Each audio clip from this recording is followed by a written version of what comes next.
Cyclone Fanatics, talking with Tron here today at CycloneFanatic.com. Now don't get confused, I'm Chris Williams. This is Tron Smith. I know we look alike. A lot of people refer to us as twins around the Iowa State Athletic Department.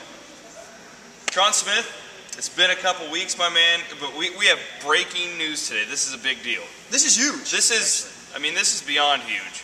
Because I've been pushing for this for, well, a year probably. Maybe longer.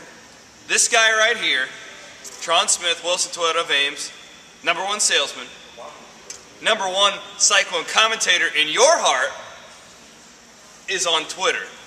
I am the tweet master. What is your name on Twitter for these people to follow you, Tron? I am Big Strong.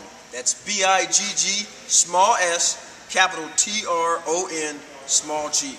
Big Strong. Follow me, buddy. So there's no G at the end? There is a G, but it's a lowercase G. Oh, so Tron is in the middle. Yeah, you like that, don't you? I get it now. You know, I just want to go out, because Chris, me and you, I mean, we're like joined at the hip, man. Yeah, we are. We're like best of friends. We are. It's kind of like Forrest Gump and Bubba. And Bubba, Bubba Shrimp, Forrest Gump Shrimp. You just compare me to Forrest Gump. But you kind of, you got the Forrest, you got the look. It's all right. I have the Forrest Gump listen, if you're going to be Forrest, I'm being Bubba. I mean, I don't look like Bubba. We're going shrimping tonight. But anyway, the deal is this. We're supposed to be like top end buds, me and you, peas and carrots. The first person to follow me on Twitter was my real buddy, my pal, Mr. #1, Brent Bloom. What you got to say about yourself, man? Brent Bloom?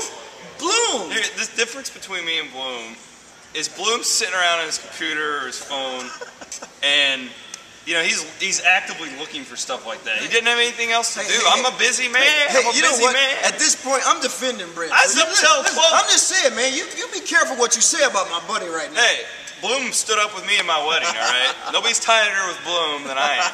All I know is up till 1 o'clock last night working, okay, when Bloom was... No, he was away because he was tweeting. Bloom's 8 to 5, all right? This guy ain't 8 to 5. But you know what? Compare me to Bloom? If I can be like Chris Williams on that Twitter, I mean, that's the deal, man. All right. Now, Tron, you're trying to get people to follow you on Twitter. Yeah. Because you want as many followers as possible. What type of content are you going to bring to people on Twitter? If they follow Tron Smith on Twitter, what are you going to be tweeting about? Come on, all you guys have listened to me and Chris on the radio, and you guys know I'm raw, baby. I'm raw. I bring it all. You know what? No holds barred. I'm better than Ocho Cinco on Twitter, baby. I'm the man. Listen, you want to follow something, you want to entertain, you better follow Big Daddy. You better follow me, man. You better be on, man. Name one more time at what? It's Big Strong. I'm going to tell you how it is. Capital B-I-G-G, all lowercase. 2 G's? Yeah, baby. I'm big. I'm that big. All right. Okay, lowercase s, capital T-R-O-N, lowercase G. Big Strong. Hey, we're going to put it up on the website. We need to we'll put it up on the website. I'm going to put it up on my Twitter. I'm going to tag you, see if I can't get you a few followers. We need to get this guy to 1,000 followers by kickoff 2011, much like the Cyclone Gridiron Club. Sign up at CycloneGridironClub.com. Shameless plug. $25. That's it for a student. So we're going to get Tron Smith 1,000 followers. That is the goal via Twitter. All right, we're here at Wilson Toyota of Ames today. We're talking to Tron. NBA draft was on Thursday. Deontay Garrett did not get drafted. You have an interesting relationship with Deontay. Is your son, Tron's son, I went over there for a Super Bowl party this year. Tron's son looks like mini-me of Deontay. He had the faux hawk, he's rocking it, he looks like Deontay, he talks like Deontay. Young man, was he heartbroken last night? Well, it's funny, he was devastated. We're sitting up, we're watching the draft, he falls asleep. He's 4, what do you expect? He's a 4-year-old, he falls asleep. I expect him to say a little bit. 4 years old, he's watching. He doesn't care about anything but Deontay Garrett. So he wakes up this morning, I'm already at work, he calls me, says, Dad, they took all those stupid basketball players, and no one took DG. Isn't he the best player or what? I said, well, of course he's the best player. So he was pretty upset. He's like, I want to know. He was going to call Pat Riley and just start calling people and wonder why they didn't take DG. Well, you know what? Listen, he didn't go in the first round. After the first round, I thought to myself, you know what? His best thing is to sit until the end. And it's great because I heard Chris Williams tweet last night that, like everybody else was kind of thinking, it's probably the best thing. Now he's a free agent. He can do what he wants. Yeah.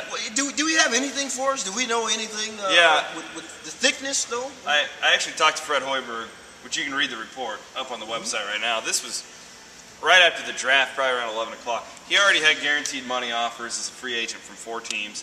Essentially, the way Fred explained it to me, there are a lot of teams who had high interest in Deontay who didn't have a second-round draft pick. So now they can come in, and if they really want him, they might have a roster spot open, whereas he gets drafted by the Lakers at 56, they don't have a spot for him, and they're just going to kick him out and push him overseas anyways. Now chances are, with the lockout coming, no matter what happens, Deontay will probably end up overseas, but he's going to go over there and make 200 grand, whereas here he'd just be probably working out at the Sioux Cup waiting for the lockout to end. It's a pretty good situation. So I think it's great. You know, I think it was a good idea. You know, I'm like every other Cyclone fan at this point. Proud to say, hey, you know what, this guy played here. He's a great upstanding. He's a great guy, great kid. He takes the time. He's done his part. So I'm glad. You know what? He's going to be playing somewhere, and we're all going to be going to support him somewhere in the NBA. You know what I love about Deontay? Well, two things. One, he went through 4 years of, well, he took a lot of crap at Iowa State from you fanatics. A lot of you were pretty unfair to him at some points in his career. I really believe that. But he always kept a smile on his face. Deontay, no matter what, no matter how bad things got, he was always classy. He never threw any teammates under the bus. I remember Will Blaylock threw his entire front court under the bus one day back in that era. Deontay never did anything like that. I've always really appreciated him for that. And two, we had an incident with, not an incident with Deontay. You were pretty hard on Deontay on one of our post-game shows this year. Sure. You killed him, Tron. I mean, sure. you used the term no holds barred earlier, and you had that relationship on a personal level with Deontay already. And what did Deontay say to you? He said something like, yeah, I heard you, Tron. Yeah. He confronted you like a man and talked to you. That's the way it's supposed to be. But yeah. You know what? Here's the deal. There's not a big-time player in any sport that doesn't want to hear that. They want you to criticize them. They want to know what they're doing wrong. You know, this kid, one thing, you're right. You guys know me by now. I'm 100% raw. You know what? If you're wrong, you're wrong. I'm going to tell you you're wrong. He came out, he said, listen, I was wrong, but the next game he handled business. Everybody listen to me and you doing that. You know, well, we were hard on everybody. Because you know what we say is pretty much the gospel. I mean, sure. We don't. I just called you Forrest Gump. Is that the gospel? Essentially, Bubba. So essentially, you know, whatever we say is gold. Moving on. Calvin Godfrey, thought we'd touch on this. He's got a job. Got with some information earlier this week that he's going to a junior college in Texas, Howard Junior College. I actually hear that's a pretty good league. That's a pretty strong junior college league in Texas. So my prediction is when we talk about the 2012-2013 season, Calvin Godfrey will be playing at a high major level. I think he'll be in the BCS. I don't think he'll end up at Iowa State. I think a lot of people were talking about that, but let's hope that he keeps clean. Everything stays clean for Calvin. I think he can have a strong career. Well, you know, this is what I'll say about Calvin. He was a great player while he's here, but he's no longer here. So you know what? Whatever he does, I hope the best for him, and things wash it out on the other side. But you know what? Just on a side note, you ever been doing your job and somebody just comes right in, interrupts exactly what you're doing, as if you're not doing there? That's what just happened here, fanatics. We're just kind of sitting here doing our job. They open the door, they bring all these cars in. It's like we don't even exist. Can you imagine that if you're doing your job and they come in, they pop the door open, they bring a car in?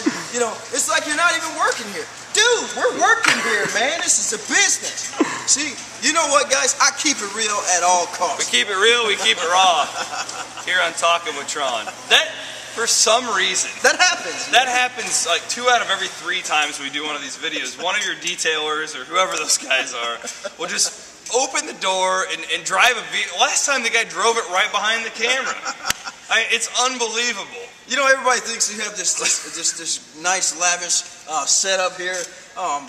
I'm frazzled now. I don't even know what to say. Tron, I say we probably wrap it up. Let's wrap it up. Push this thing. We're going to be hitting football hardcore going forward. Football season just around the corner. I actually got an email today from Tom Crochelle. Scheduled Media Day. So you know we're getting close. So Media Day has already been scheduled. It's about that time. It's going to be Wednesday, August 4th. So we can't wait for that. We got a lot of football nuggets we're going to touch on. We're still going to go over a lot of those teams in the Big 12. We're going to get predictions on the Big 12 from Tron Smith. I might throw little nuggets out there as well. But Tron, thanks for joining me today. Any hot deals at Wilson Toyota? It's always a hot deal at Wilson Toyota. Stop in, guys. 2212 South Duff Avenue. Great weather today. They say rain's coming in tomorrow, but that doesn't matter here at Wilson Toyota. We have the largest indoor showroom here in the state of Iowa. So stop in, you know. How do they reach you specifically? Because I know a lot of Cyclone fans, you know, when I got my 2011 Toyota Camry, I didn't want to buy it from anybody but Tron because, you know, you're a Cyclone, you're like one of them, makes it a lot easier. Well, you can always hit me on Twitter. No, just joking. That's kind of funny, but that was nice. Might as well. Feel free. You know what? Give me a call. 515-598-2029. That's direct line into my office. Or feel free to stop down. 2212 South Duff Avenue. Like I said, it's a great establishment here. We got 2 different buildings. So more than likely, we have what you're looking for here at Wilson Toyota. Follow Big Strong with 2 G's on Twitter. Today we're going to post it with this. I'm going to be tagging it all over the place. We got to get them to 1,000 by the time kickoff 2011 rolls around. Tron Smith, I'm Chris Williams, and for the guys who drove that lovely, what do you call that vehicle? FJ Cruiser. The FJ Cruiser in during the video. We really appreciate that, making us look even less professional than we already are. Have a great weekend, Cyclone Fanatics. We will see you soon.